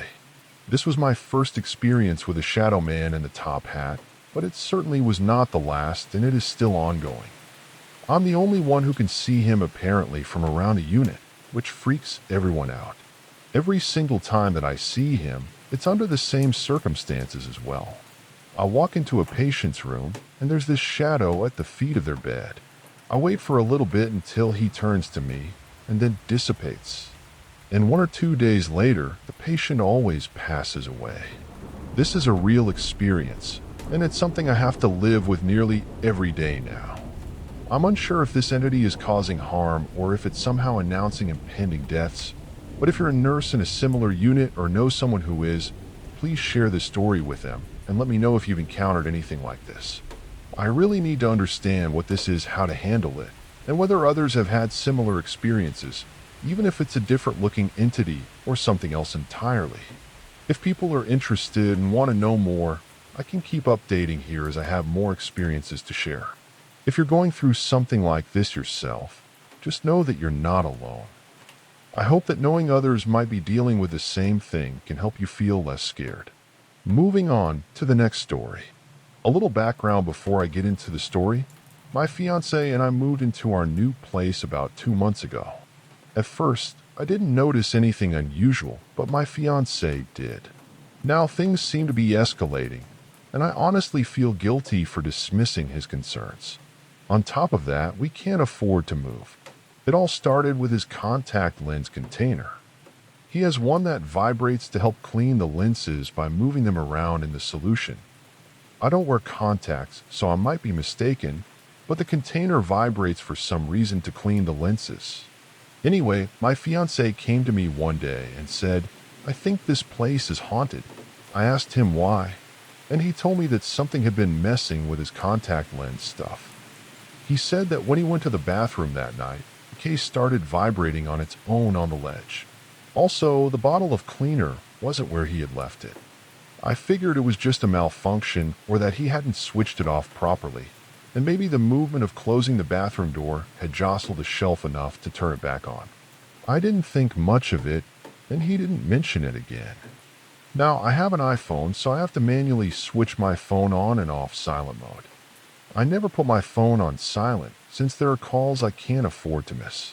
I'm also the only relative that lives near to my elderly parents, and if there's an emergency, I need to know about it ASAP. Point being, my phone is never ever on silent. But twice now, in the span of a single week, it's been put on silent mode overnight, and I've missed calls the next day because of it. Neither times, though, was it done by me. I asked my fiancé if he had done it, and he said no. But he knows the situation, and he just wouldn't do that. Anyway, fast forward to last night. My fiancé is sick, and he's tossing and turning in bed. I stay awake mostly to keep an eye on him, and also because he's moving around too much for me to sleep. I kept the TV on with the brightness down, but it's enough for me to see the room in. And at some point, I close my eyes for a while, but then I'm sort of jolted awake. But above my bed, I see a thing coming from the ceiling. Not an entire entity, but sort of a large, darkly colored hand with more than 5 fingers on it. I wasn't in a position to count them, but there were definitely more than 5. Upon looking at it, the hand thing disappears back into the ceiling in a weird fading kind of way. I got out of bed, turned on my lamp, and honestly, I haven't been able to sleep since. For the most part, I've just been sitting here with a cup of tea, keeping an eye on my fiancé while he sleeps. There's definitely some strange stuff happening in this house, and I'm at a loss for what to do about it. Also, I should probably mention that we often hear what sounds like something walking on the roof at night. I always brushed it off as an animal, but my fiancé had a different feeling about it. Now, I'm really starting to question things. Moving on to the next story. First off, I just want to clarify that this isn't my personal story, but it's one that a lady I've known for over a decade shared with me. She'd never mentioned it before, but somehow our conversation drifted to ghosts, and we ended up talking about it. She's not someone who would make something like this up, so I believe her. This happened around 10 years ago. She was married at the time, now divorced, and they had moved into a house that her father owned. At first, it was just small things, like lights being left on in rooms she knew she'd turned off, or things going missing only to turn up in strange places. Her husband worked night shifts, so she would be alone at home with her dogs. She told me that she never really felt comfortable in the house, especially when she was alone. Her dogs would act strangely too, staring down the hallway and growling at nothing. They would go up to the top of the basement stairs, bark, then suddenly run as if something was chasing them, only to run back to the stairs and bark again. This would go on for hours, and while the dogs would eventually calm down, it always took a while. But one night, while she was sleeping on the couch, she woke up to what sounded like screams coming from the basement. She described it as sounding like someone was being murdered down there. The dogs were going absolutely wild. She ran out of the house and called her husband, who told her to contact the police. When the police arrived, they found nothing. She said this kind of thing happened at least once or twice a week after that. One night as they were sleeping, she woke up but was paralyzed. She said that she was trying to grab her husband but couldn't move. She said that she could see something in the room. It was black and white and twirling or waving. She said that it looked like curtains almost but couldn't see it very well. She eventually was able to move and got up to get some water. She went back to bed and she drifted off to sleep. The next morning when her husband woke, she told him about her experience. He told her the exact same thing had happened to him. Only while he was paralyzed, he saw a floating horse's head in the doorway that looked like it was chewing on its tongue. After getting out of bed, she went into the living room where she had a fish tank. She told him the kind of fish that she had, but I can't remember it. It was like one of those fish that cling to the side of the tank or whatever, but a really big one, like a foot long at least. In any case, she looked at the tank and saw that her fish had been torn into pieces. There were no other fish in the tank, though. Her sister had lived in the same house before her, so she called her sister and asked if anything weird happened to the house when she lived there. The sister said, "Not until after I started playing with a Ouija board." And, well, that explained a lot. The sister had experienced strange things in the house, but not to the extent that my friend had. They decided to call a preacher that they knew and have him come over to bless the house. The preacher came over and they explained to him what was going on. He proceeded to walk from room to room praying and rebuking any evil from the house. She said that they had landline phones at that time, and the minute that the preacher started praying, all the phones in the house started ringing and just would not stop. The preacher left, and they left immediately after. Her husband had a clock radio with a CD player on it. He had the alarm set to play a CD when it went off. After they came back home, the alarm on the radio came on, and the CD was playing while skipping. The verse from the song on the CD was repeating, "Let this be a warning," just over and over again. During all of this, she and her husband were constantly fighting too, arguing every day, and they just couldn't stand each other. Her husband started drinking heavily and not coming home most often, which obviously meant that she was alone in the house a lot. One morning, her husband was home and sleeping. She said that she went into the bedroom and was looking at him laying in bed. She was contemplating leaving him at the time and wondering if all the events in the house were somehow connected to him. She turned to leave the room and said that she glanced back at the bedroom while walking down the hall. But she said that just for a second or so she saw this creature. It was black and red, and she said that it looked like it had a beak on its face. She said that it had 4 arms and was clawing at the doorframe like it was coming after her. She turned to run away, looked back, and when she did, it was gone. She left that day, called her sister, and asked if she could come and stay with her. We've worked together for, over 10 years now, I think, and she had never told me about any of this before. As she was telling me all of this, she kept getting goosebumps. She mentioned that she doesn't like to share these experiences because every time she does, something strange happens within the next few days, like feeling someone touch or nudge her when no one is around, or things like that. As I mentioned earlier, she's not the type of person to embellish stories or tell unbelievable tales. After our conversation, she left work that night and later messaged me. She got home and decided to Google sleep paralysis. When she came across the Wikipedia page, it had a picture of a woman in bed with what looked like a monkey sitting on her chest and a horse's head at the foot of the bed. That really freaked her out. She told me she'd let me know if anything unusual happens in the next few days, but honestly, I'm just hoping it doesn't happen to her. Thanks for watching. If these stories kept you on edge, make sure to subscribe, like the video, and hit the bell icon so you don't miss the next chilling tale. See you in the next video.